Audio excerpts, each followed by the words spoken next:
बिस्मिल्लाहिर्रहमानिर्रहीम। Welcome to concept grip channel. Dear students, आज हमारा लेक्चर है spin quantum numbers. Spin quantum numbers ये चौथा क्वांटम नंबर्स है। इसको हम एस से ज़ाहिर करते हैं। ये जो स्पिन क्वांटम नंबर्स है, it tells us about the spin motion of electron, कि इलेक्ट्रॉन की हमें स्पिन मोशन के बारे में ये क्वांटम नंबर्स बताता है। तो स्पिन मोशन क्या होती है कि किसी भी चीज़ की अपनी ही एक्सिस के गिर्द जो रोटेशन है उसको हम स्पिन मोशन कहते हैं। तो it mean rotation of an electron around its axis, कि जब इलेक्ट्रॉन अपनी ही एक्सिस के गिर्द घूमता है तो इसको हम स्पिन मोशन कहते हैं। तो अब हम आते हैं इसकी स्पिन क्वांटम नंबर्स की ओरिजिन के बारे में। तो हम जानते हैं कि जो अल्कली मेटल्स होते हैं उनके वैलेंस शेल में सिर्फ एक इलेक्ट्रॉन होता है। तो जब अल्कली मेटल्स के इलेक्ट्रॉन को एक्साइट किया जाता है, एक्साइट के बाद जब वो ग्राउंड स्टेट में आता है वो इलेक्ट्रॉन, तो उससे जो स्पेक्ट्रम हमें हासिल होता है वो होता है एमिशन स्पेक्ट्रम हासिल होता है। और जब अल्कली मेटल्स के एमिशन स्पेक्ट्रम को हाई रिजॉल्विंग पावर वाले स्पेक्ट्रोमीटर से ऑब्जर्व किया गया, तो वहाँ से भी ये पता चला कि जो इसका जो स्पेक्ट्रम है वो that consist of two lines, कि वो जो स्पेक्ट्रम था वो एक्चुअली दो लाइन से मिलकर बना हुआ था। इसी वजह से इसको कहते हैं डबल लाइन स्ट्रक्चर। इसको क्या कहते हैं? डबल लाइन स्ट्रक्चर कहते हैं। लेकिन याद रखें कि जो अल्कली मेटल्स का जो डबल लाइन स्ट्रक्चर हासिल हुआ, ये एजीम्यूथल वाले स्ट्रक्चर से जब उसको जो है वो मैग्नेटिक फील्ड उस पर अप्लाई किया गया, तो उससे जो मतलब जो लाइंस, मज़ीद स्पेक्ट्रल लाइंस जो है ना वो या फाइन लाइंस हासिल होती थी, ये डबल लाइन स्ट्रक्चर उससे टोटली डिफरेंट होता है। क्या फ़र्क होता है कि उसमें जो है वो दोनों लाइन जब स्पेक्ट्रल लाइन जो है वो फाइन लाइन में डिवाइड होती थी, तो वो दोनों करीब करीब होती थी, उनके दरमियान इतना फासला नहीं होता था। लेकिन इसमें जो है ये जो स्पेक्ट्रम है, इसका जो डबल लाइन स्ट्रक्चर है, इसमें लाइंस जो ना क्या होते हैं वो एक दूसरे के से बहुत दूर होती हैं, ठीक है, और उनके दरमियान काफ़ी फासला होता है।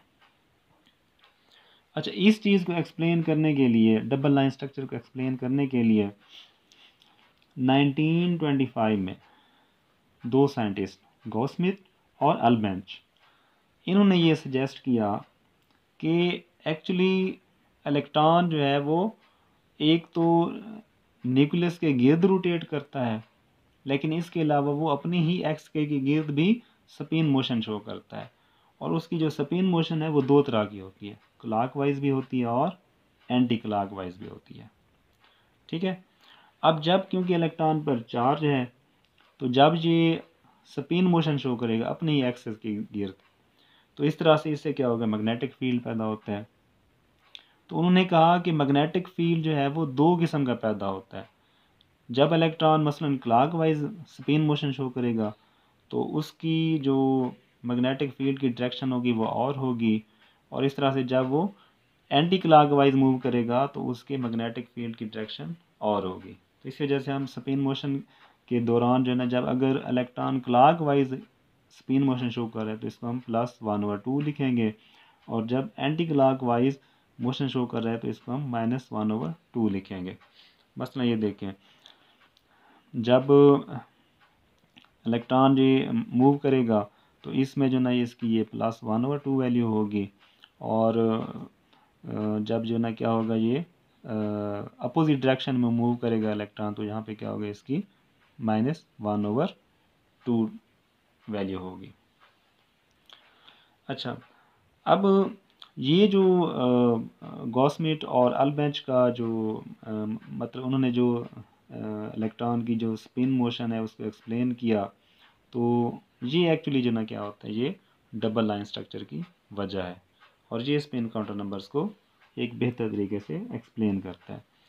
अच्छा, इसके अलावा स्पिन काउंटर नंबर्स हमें जो इलेक्ट्रॉन की क्लॉकवाइज और एंटी क्लॉकवाइज डायरेक्शन है, या इसकी जो मोशन है, इससे जो मैग्नेटिक फील्ड पैदा होता है, इसका मतलब ये है कि जो क्लॉकवाइज मूव इलेक्ट्रॉन मूव करेगा तो उसका अपना मैग्नेटिक मोमेंट होगा, और इस तरह से एंटी क्लॉकवाइज वाले का अपना ही मोमेंट। तो यहाँ से हमें इस सवाल का भी आंसर मिलता है कि एक ऑर्बिटल के अंदर क्योंकि मैक्सिमम सिर्फ 2 इलेक्ट्रॉन रह सकते हैं, तो वो दोनों इलेक्ट्रॉन हम कैसे जो है ना वो इकट्ठे मौजूद है। हालांकि दोनों इलेक्ट्रॉन पर नेगेटिव चार्ज होता है, तो वो दोनों इलेक्ट्रॉन कैसे ही एक ऑर्बिटल के अंदर पाए जाते हैं।